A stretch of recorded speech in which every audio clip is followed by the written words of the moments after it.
이제 여호수아서의 말씀을 계속해서 묵상을 해 가기를 원하고요. 이 본문이 아마 다음 주에도 또 가지고 나눠야 될 본문이 되는 것 같습니다. 모세가 죽고 이스라엘의 새로운 리더로 지도자로 부름받은 여호수아는 그의 마지막 노년의 사명을 하나님께로부터 이렇게 부여받은 가운데 지금 이제 가나안 땅을 향해서 나아가야 되는데, 지난번에 묵상했듯이 극심한 두려움에 몸을 부들부들 떨면서 걱정 가운데 있을 때에 하나님이 찾아오셨고, 1장에서 여호수아 1장에서 하나님이 여호수아를 위로해 주시는 장면, 그리고 회복시키시는 장면이 1장에 나왔던 것을 함께 묵상을 했었습니다. 그때에 하나님께서는 여호수아를 단순히 위로만 하신 것이 아니라 그가 리더로서 하나님이 원하시는 리더의 모습이 어떤 것인지를 아주 강조하셔서 메시지를 주신 것입니다. 그래서 하나님이 말씀하신 건 두 가지인데, 하나님이 원하시는 리더는 어떤 리더냐? 다른 것이 아니라 하나님이 모세를 통해서 주신 그 말씀을 가까이 하는 사람이 되어야 된다. 그래서 항상 입에서 떠나지 말게 하고 주야로 그 말씀을 묵상하고 그 말씀이대로 지켜 행하는, 순종하는 걸음을 걷는 리더를 원하신다는 것을 강조를 하신 것입니다. 그리고 그 모든 되어지는 일들이 너의 능력과 너의 지식과 너의 계획 속에서 이루어지는 것이 아니라 하나님이 함께 하실 것이고 하나님이 형통케 하셔야만 그 길이 열릴 것이다. 이 말씀을 강조하신 것입니다. 그래서 하나님의 능력으로 모든 일이 되어질 것이다. 그것을 아는 리더가 되어야 된다. 이 두 가지를 아주 강조하신 것입니다. 그래서 여호수아가 그 모든 가나안 땅을 점령할 때에 그 부분에서 벗어나는 순간, 그 부분에서 조금이라도 흠이 생기는 순간은 여지없이 일이 형통케 되는 것이 아니라 일이 막혀지고 꼬이는 일들이 생기는 것을 보게 됩니다. 그래서 1장의 말씀에서 단순히 위로해 주는 것이 아니라 그 위로 속에 아주 기초가 되는, 가장 여호수아로서는 그 사명을 감당하는 데 있어서 가장 중심이 되고 기초가 되는 베이직한 부분을 하나님이 말씀해 주신 것입니다.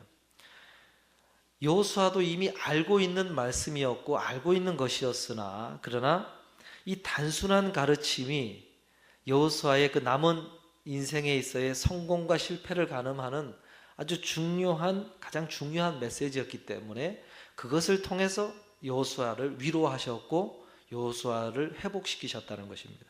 여러분, 여기서 우리가 바라봐야 되는 것은 기초가 굉장히 중요하다는 것입니다.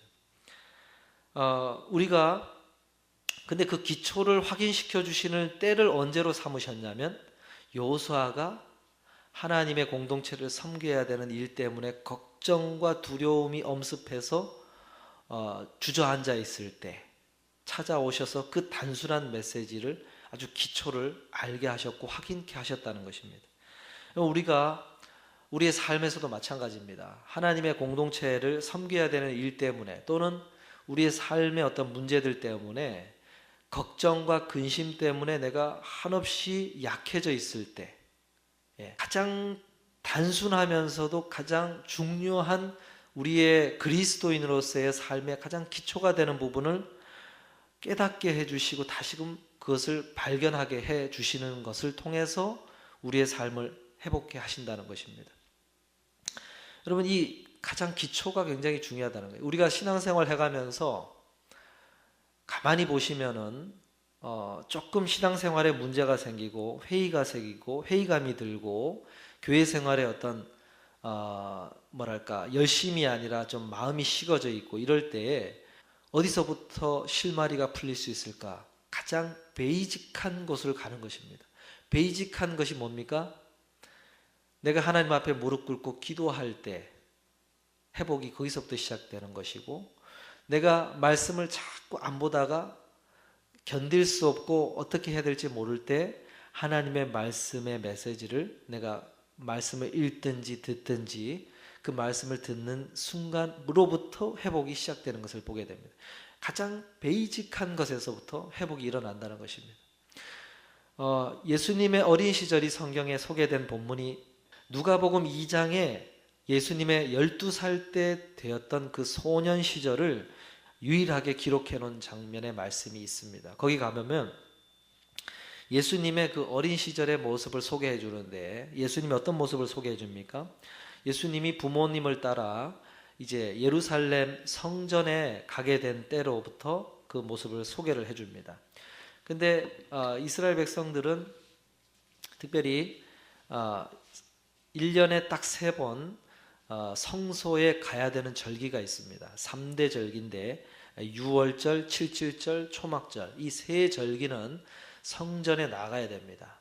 근데 이 3대 절기를 따라서 특별히 유월절을 맞아서 이제 예수님의 부모님이 가게 되었고, 그때 예수님이 따라가게 되었는데 그때의 나이가 12살이라고 소개를 해줍니다. 그때 6월 절기를 마치고 무교절까지 하면 일주일간을 절기를 마치고 이제 돌아갈 때 예수님이 함께하지 않은 것을 나중에야 발견하고 예수님을 찾게 되는 장면이 소개가 됩니다. 그래서 결국 어디서 발견했느냐? 성소에서, 성전에서 예수님을 발견하게 되는데, 그때 예수님이 뭘 하고 있는지 장면을 소개를 해주는데, 그 절기를 마친 후에 선생들이라고 소개됩니다. 유대의 그 선생들이 모여서 토론을 하고 있었습니다. 절기를 마친 후에 것을 가지고 이제 토론을 하게 되는데, 그 토론할 때 그 토론의 자리에 예수님이, 소년 12살인 예수님이 함께 앉아서 그들의 토론을 듣고 때로는 질문도 하고 때로는 그들의 질문에 대답도 하고 있는 그 모습을 소개를 해줍니다. 여러분, 여기서 유대의 선생들이라고 표현할 정도면 상당한 율법 교육을 받았고, 그리고 오랜 기간 율법을 연구한 사람들을 이야기하는 것입니다. 그런 사람들과 앉아서 토론을 하고 대화를 나눴는데, 성경에 소개하기를 그들이 기이 여겼다 이렇게 소개를 해줍니다. 기이 여겼다는 말은 아주 단순히 놀란 정도가 아니라 경악할 정도, 매우 놀랐다 이렇게 소개를 해주는 것입니다.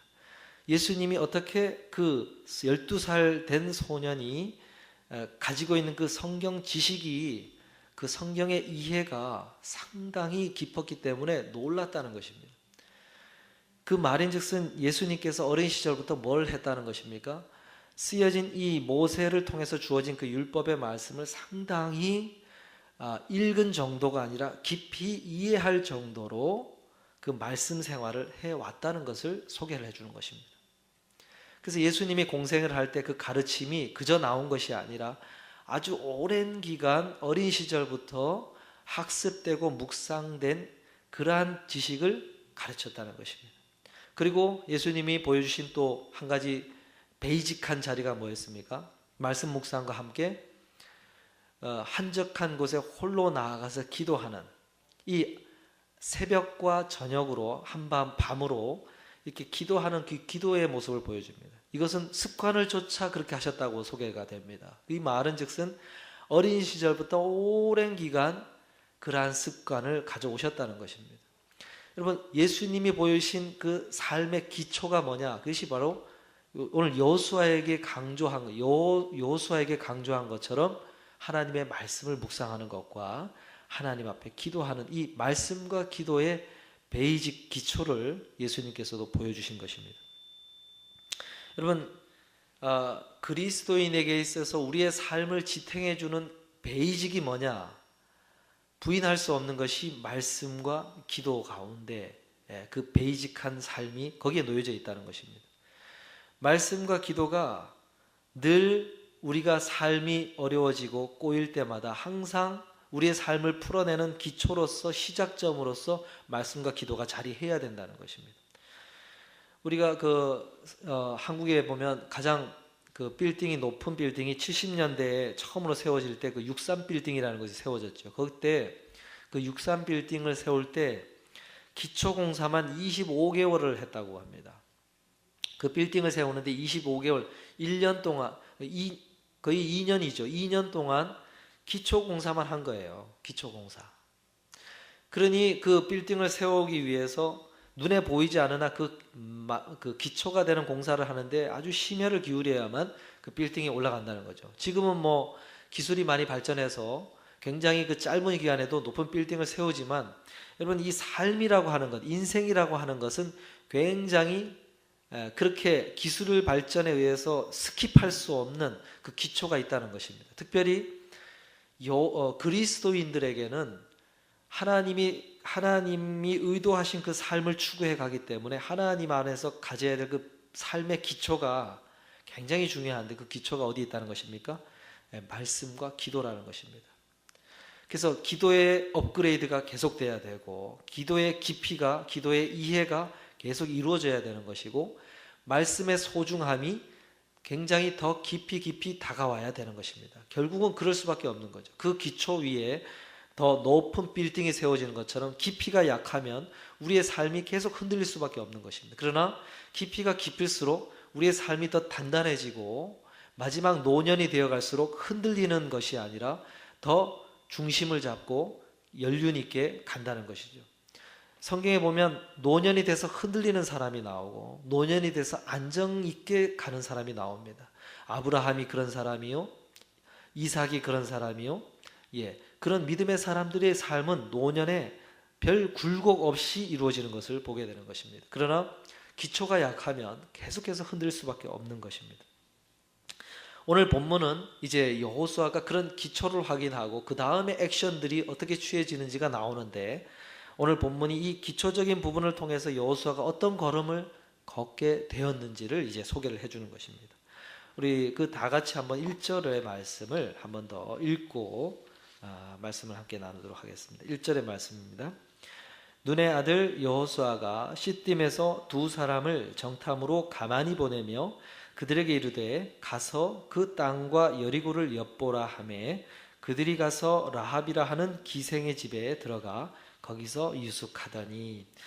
오늘 본문의 사실 대부분의 메시지가 1절에 담겨 있다 해도 과언이 아닙니다. 이 1절의 묵상을 통해서 나머지 전체 내용이 다 연결이 되고 있습니다. 이 1절의 말씀에 보면 이제 여호수아가 어떤 액션을 취했냐면 그 시딤이라는 곳으로 이동했다고 이제 소개를 해주는 것입니다. 모압 평지에 있던 이스라엘 백성들을 좀 더 요단강과 가까운 시딤이라는 곳으로 가서 거기서 텐트를 치게 합니다. 이 시딤은 모압 땅에 있는 일종의 골짜기 지형인데, 여기 아주 진을 치고 방어할 수 있는, 안전을 확보할 수 있는 아주 좋은 장소가 이 시딤이라는 곳입니다. 그래서 이 시딤에 이스라엘 백성들을 이동시킨 다음에 거기서 정탐꾼을 이제 파송을 합니다. 요단강을 건너면 처음으로 만나게 되는 그 여리고 성을 이제 하나님 안에서 처음으로 맞닥뜨려야 되기 때문에 그 여리고 성으로 정탐꾼을 파송하게 되는 일을 벌였다고 성경에 소개를 해줍니다.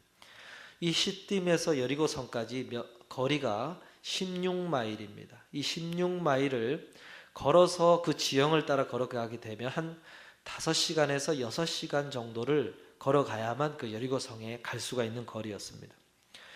그런데 이 정탐꾼을 파송하는데 가만히 보면 하나님께서는 여호수아에게 구체적인 지시사항을 내린 적이 없는데, 여호수아가 어떻게 이런 일련의 과정, 특별히 정탐꾼을 파송하는 일들을 하게 되었을까 생각해 보면 과연 어디서부터 이런 지혜가 나오고 이런 결심을 하게 되었을까, 우리가 한번 생각을 해 봐야 되는 것입니다.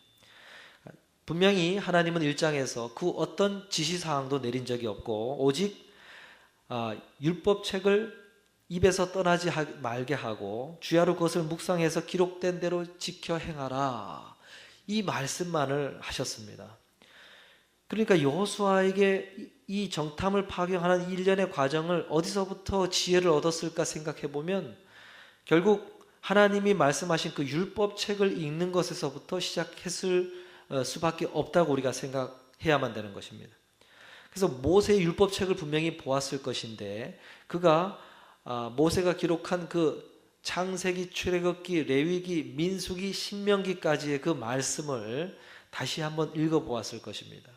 그리고 그 읽어보면서 무엇을 발견했을까 생각해보면 40년 전에 가데스 바네아에서 여호수아를 포함한 12명이 정탐꾼을 하나님의 지시를 받아 모세가 가나안 땅을 정탐하라고 오는 정탐꾼을 파송하는 그 장면을 분명히 읽었을 것입니다. 그러면서 그에게 마음의 확신이 왔을 것이고, 그렇지, 정탐꾼을 파송해야 되겠구나, 이런 결심을 하게 되었을 것이고, 그리고 그 자신의 기억을 더듬어서 이제 정탐꾼을 파송하게 되었을 것입니다. 그리고 정탐꾼을 파송하는 데 있어서 그때에는 12명을 공개적으로 파송을 했는데, 그때 파송하고 돌아와서 결과가 어땠습니까? 아주 안 좋았고, 백성들이 심히 동요해서 혼란이 일어났고, 하나님 앞에 아주 극심하게 40년의 방황을 하게 되는 범죄하는 순간이 있었기 때문에 여호수아는 어떻게 한 것입니까? 정탐꾼을 파송하되 비공개적으로 가만히 보냈다고 그랬습니다. 가만히 은밀하게 비공개적으로 보내고, 또 12명이라고 하는 많은 수를 뽑은 것이 아니라, 그리고 대표를 뽑아서 보낸 것이 아니라 자신의 측근 2명만을 뽑아서 은밀하게 가만히 보고 오도록 정탐꾼을 보낸 것입니다. 여러분, 여기서 우리가 알게 되는 것은 율법책, 하나님의 말씀, 성경 말씀을 묵상함으로 얻는 유익이 무엇이냐 했을 때, 그것은 오늘 여호수아처럼 쓰여진 그 시기에 내가 지금 살아가고 있는 삶과는 훨씬 이전에 쓰여진 성경 말씀이라 하더라도 여호수아가 그 당시 그 환경에서 적용할 수 있는 어떤 지혜를 얻은 것처럼, 오늘 우리가 하나님의 말씀을 읽고 묵상해 갈 때에 그 지혜가 우리에게 주어지는데, 그 지혜는 어떤 지혜냐면 우리가 살아가는 새로운 시간과 어떤 환경 속에서 적용 가능한 지혜를 말씀을 통해서 하나님이 공급해 주신다는 것입니다. 하나님은 여호수아에게 대부분 모세처럼 구체적인 지시를 하지 않고 모세가 쓰여놓은 율법책을 통해서 이런 식의 지혜를 얻어서 행하도록 하셨고, 혹 그의 걸음이 잘못될 때마다 또는 추가적으로 도움이 필요할 때마다 나타나셔서 구체적인 지시사항을 하시는 식으로 여호수아를 이끌어 가신 것을 보게 됩니다. 오늘 우리를 인도해 가시는 하나님의 방법이 바로 그런 것이라는 것입니다. 우리를 인도해 가시는 방법은 우리에게 구체적으로 나타나서 지시하시는 방식이 아니라 이미 하나님의 사람들을 통해서 쓰여진 말씀 가운데 지혜를 얻도록 하시고, 성령을 통해서 어떠한 부분을 확신케 하시고, 디테일한 내용을 하나님이 추가적으로 지혜를 주심으로써 우리의 삶에 중요한 결정들을 하도록 지혜를 공급해 주신다는 것입니다. 이것이 굉장히 중요합니다. 그래서 성경에는 이 지혜라는 말이 굉장히 중요하고, 이 지혜를 말씀을 통해서 얻게 된다 소개를 해주는데, 구약 성경 전체에서 이 지혜란 말이 어디에 가장 많이 나오냐면 지혜서에 해당되는 욥기서, 잠언서, 전도서, 이 세 부분의 50% 이상이 이 지혜, 호크마라고 하는 히브리어 단어가 대부분 거기서 나오게 됩니다. 거기서 굉장히 강조를 하고 있는 것이죠. 근데 구약 전체의 이 지혜는 단순히 지혜라고 하면 우리는 선입견을 갖고 있습니다. 어떤 선입견입니까? 지혜롭다, 지혜라고 하는 말을 쓸 때는 그저 그냥 무엇이 옳고 그른가 분별하는 정도만 생각하는 것으로 이 지혜를 사용하는데, 구약 성경에서는 이 지혜를 그렇게 사용하지 않고 어디까지 이 지혜라는 말을 사용하냐면, 성막을 지을 때 부살렐과 오홀리압이라는 사람에게 등잔대를 어떻게 만들 것이며, 그리고 나무를 어떻게 조각할 것이며, 이런 경험과 전문적인 지식과 기술이 필요한 그 부분에까지 이 호크마라고 하는 단어를 사용을 합니다. 지혜를 사용하는 거죠. 그 사람들도 지혜로운 사람들이다, 이렇게 소개를 하는 것입니다. 그러니까 모든 것이 이 지혜와 연결되어 있다는 것입니다. 우리가 생각하는 일련의 일상적인 어떤 지식과 어떤 일상적인 판단과 결정하는 모든 일들이 이 지혜와 연결되어 있다고 성경은 소개를 하고 사용하는 것입니다. 그리고 그 지혜가 어디서부터 나오느냐? 그것이 하나님과 연결되어 있다고 성경은 소개를 해주는 것입니다. 그 지혜의 원천, 지혜의 시작점이 하나님으로부터 나온다. 그래서 하나님을 경외하는 것이 지혜의 근본이다, 이렇게 소개를 해주는 것입니다. 그래서 여호수아에게도 말씀을 강조하시고는 하나님이 함께 해 주실 것이다 이렇게 이야기를 한 것입니다.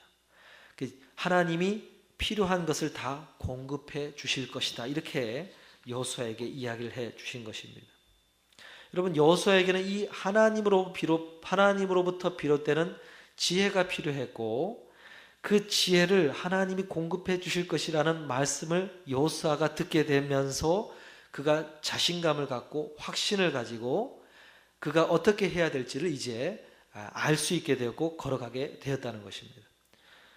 여러분, 우리가 삶을 살아가면서 오늘 우리들에게 무언가를 결정해야 될 때 이런 지혜가 필요할 때가 굉장히 많습니다. 우리의 경험에서도 어떤 일을 우리가 필요로 하는 지혜를 찾을 수 없고 또는 어떤 때때로는 친구들의 조언 속에서도 그 지혜를 얻지 못할 때가 있고 때로는 내가 어떤 책을 보아도 얻지 못할 때가 있는 것입니다. 어떻게 해야 될까? 어떻게 해야 될까? 어디서부터 그 지혜가 올 수 있습니까? 하나님으로부터 올 수 있다는 것입니다. 그리고 하나님으로부터 오는 그 루트가 말씀을 통해서 공급될 수 있다는 것입니다. 여러분, 이런 때를 우리는 많이 경험하게 됩니다. 특별히 하나님의 자녀로서, 그리스도인으로서, 하나님의 사람으로서 내가 어떻게 해야 될까? 이걸 놓고 고민할 때가 굉장히 많다는 것이죠.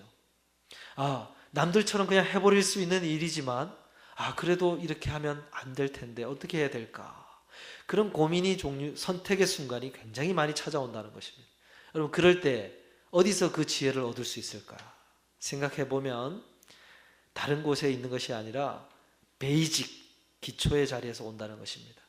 말씀을 보고 기도하고 이 두 가지 가운데 뭔가 확신케 하시는 하나님의 지혜가 임한다는 것입니다. 오늘 여호수아에게 그 지혜가 공급되어서 일련의 과정들을 지금 이끌어가고 있는 것입니다. 가만히 보면 여호수아에겐 망설임도 없고 주저함도 없고 확신에 차서 지금 백성들을 인도하고 정탐꾼을 파송하고 계획된 대로 마치 어떤 플랜이 짜여진 것처럼 여호수아가 이전과는 다르게 걸음을 걷는 것을 보게 되는 것입니다. 바로 하나님이 주시는 그 확신과 지혜 가운데 지금 행하고 있기 때문에 이 걸음을 걸을 수가 있는 것입니다. 사랑하는 성도 여러분, 이런 지혜를 하나님의 말씀 속에서 공급받는 저와 여러분 될 수 있기를 주의 이름으로 축원드립니다. 아멘이시죠? 예. 우리가 이 정탐꾼을 이제 파송하는 장면을 보고 있는데 바로 10절 11절에 보면 이 정탐꾼들이 가서 어떤 내용을 정탐을 통해서 보게 되고 확인하게 되었는지를 소개를 해줍니다. 우리 10절 11절을 한번 마지막 절을 읽어보도록 하겠습니다. 10절 11절입니다. 이는 너희가 애굽에서 나올 때에 여호와께서 너희 앞에서 홍해 물을 마르게 하신 일과 너희가 요단 저편에 있는 아모리 사람의 두 왕 시온과 옥에게 행한 일 곧 그들을 전멸시킨 일을 우리가 들었습니다. 우리가 듣자 곧 마음이 녹았고 너희의 연고로 사람이 정신을 잃었나니 너희 하나님 여호와는 상천하지의 하나님이시니라 말씀합니다. 여러분, 이 정탐꾼들이 가서 뭘 보았느냐? 그 민수기 13장 40년 전에 정탐꾼들이 가서는 뭘 보고 왔냐면은 그 외적인 모습을 보고 왔습니다. 여러분, 이 여리고 성은 외적인 모습이 아주 굉장한 요새화된 감히 뚫고 들어가기 힘든 아주 잘 지어진 성벽을 가진 그 성이었습니다.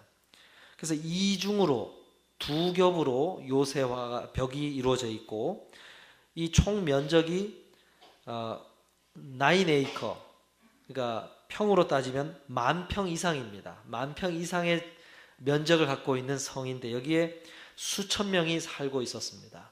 그 이중으로 벽이 되어 있고 그 높이만 해도 10m가 넘기 때문에 어떻게 보면 굉장히 그 뚫고 들어가기가 힘든 그런 성이었습니다. 굉장히 요새화된 방어막이 튼튼한 요새인데 40년 전에 12명의 정탐꾼이 가서 그 성을 보는 순간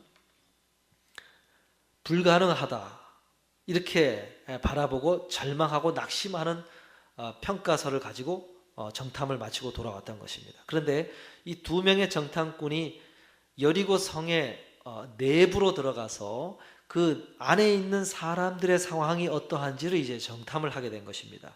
특별히 기생 라합을 만나면서 그곳에서 정탐을 했는데 그 여리고 성에 있는 사람들의 그 심리 상태에 대해서 정탐을 하게 된 것입니다. 이 심리 상태가 어떤 상태인가를 지금 10절 11절에서 소개를 해준 것인데 뭐라고 이야기합니까? 그들이 이스라엘 백성들이 1년에 출애굽하면서 이제까지 가나안 땅에 오는 1년의 과정들을 다 소식을 통해서 들었고 그 소식 가운데 싸움에서 져서 그 가나안 다른 족속들이 어떻게 되었는지를 그들이 들었는데 그 이야기를 들으면서 마음이 녹았고 정신을 잃었다 이렇게 소개를 해주고 있는 것입니다. 여러분 이 그들의 심리 상태가 겉으로 보이는 튼튼한 외곽과 성벽을 갖춘 아주 빈틈없는 모습과는 전혀 다른 상태에 있다는 것을 정탐꾼이 들어가서 발견하게 된 것입니다. 두려워하고 있고 덜덜 떨 정도로 지금 이들이 자신들을 무서워하고 있는 상태다. 그리고 자신들이 섬기는 하나님에 대한 그 신에 대해서, 신의 능력에 대해서 자신들이 믿고 있는 신보다 더 파워 있는 신을 믿고 있는 그 능력에 대해서 두려워하고 있는 상태였다. 이런 상태를 지금 확인하게 되었다고 소개를 해주는 것입니다. 여러분 이 보고가 여호수아에게 다시 들려지게 되었을 때 무엇을 확인하게 되었냐면 40년 전에 민수기 13장에서 여호수아와 갈렙만이 저들의 보이는 모습은 너무나 완벽하지만 그러나 하나님이 우리에게 약속해 주셨고 하나님이 함께 하시면 능히 이길 것이다 이렇게 보고를 했는데 자신들이 여호수아와 갈렙이 그 보고대로 지금 그 믿음의 보고대로 상황이 이루어졌다는 것을 지금 확인하게 된 것입니다. 여호수아와 그 보고를 듣는 순간 너무나 감격적으로 그 보고를 들었을 것입니다. 왜냐하면 40년 전에 여호수아와 갈렙이 믿음으로 현실이 아니라 믿음으로 보고를 한 내용을 이스라엘 백성들 회중이 듣고 돌로 쳐서 그들을 죽이려고 했다고 성경에 소개를 해줍니다. 전혀 현실과 동떨어진 이야기를 하고 있다는 그 이유만으로 돌을 들어서 그 여호수아와 갈렙을 돌을 던져서 쳐서 죽이려고 하는 그 상태에 그들이 그 보고를 했었는데 40년이 지난 이후에 그들이 믿음으로 보고한 대로 상황이 벌어졌다는 내용을 정탐꾼들을 통해서 들은 순간 여호수아가 얼마나 감격을 했겠습니까? 그러면서 확신에 차서 진군하는 장면이 이제 펼쳐지게 되는 것입니다. 여러분 우리는 마치 이런 장면과 똑같은 상황 가운데 삶을 걸어간다는 것입니다. 우리는 눈에 보이는 것 기껏 해봐야 예측한다고 해봐야 눈에 보이는 것을 가지고서 판단하고 생각하고 결정하게 되는 것입니다. 그런데 이런 판단과 우리의 생각들, 우리의 앞에 놓여진 그 현실적인 것들을 바라보면서 따라가는 그 삶의 결정을 가져가야 되는 사람들이 아니라 우리는 여호수아와 갈렙처럼 하나님의 말씀에 기반해서 말씀이 주시는 그 지혜를 따라서 믿음을 따라서 그렇게 바라보고 판단하고 결정하고 걸어가는 걸음을 걸어야만 어떻게 되는 것입니까? 당장에는 이루어질 것 같지 않았으나 그러나 하나님의 말씀을 따라서 걸어가게 되면 모든 것을 주관해 가시고 시간을 초월해서 하나님의 뜻과 계획을 세우시고 이끌어 가시는 특별히 사람들의 그 내면까지도 다 아시고 그것을 이루어 가시는 그 하나님께서 섭리하시는 그 계획하신 그 섭리해 주신 상황을 만나게 되고 그것을 보게 되는 그 일들이 이루어진다는 것입니다. 하나님의 말씀을 따라 걷는 자만이 그것을 발견할 수 있고 경험할 수 있게 되는 그 걸음을 걷게 된다는 것입니다. 여호수아는 바로 그런 걸음을 걸었던 것입니다.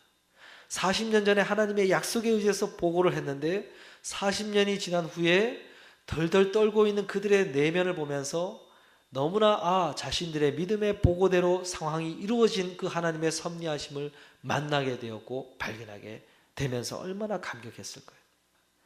오늘 이 말씀이 우리에게 알려주신 바가 그것이라는 것입니다. 왜 기초가 중요하냐? 예, 믿음을 따라 걸어가면 그 믿음대로 이루어지는 것을 보기 때문에 그렇다는 것입니다. 40년이 걸렸습니다. 여호수아가 그 믿음을 확인하는 순간, 믿음의 보고 내용을 실제로 이루어지는 것을 보는 순간까지가 40년입니다. 여러분, 오늘 우리가 어떤 결정을 해갈 때 무엇을 따라 결정하시겠습니까? 1년짜리, 2년짜리를 결정하는 것이 아니라 우리의 남은 여생의 그 40년, 남은 인생의 남은 그 수십년의 걸음, 수년간의 걸음을 하나님의 말씀의 기초에서 결정해야만 그 말씀대로 이루어지는 것을 보게 된다는 것입니다. 오늘 어떤 중요한 결정을 할 때 여러분 꼭 기도하고 그리고 하나님의 말씀을 읽고 묵상하는 가운데 결정하실 수 있는 저 여러분 될 수 있기를 주의 이름으로 축복합니다. 기도하겠습니다.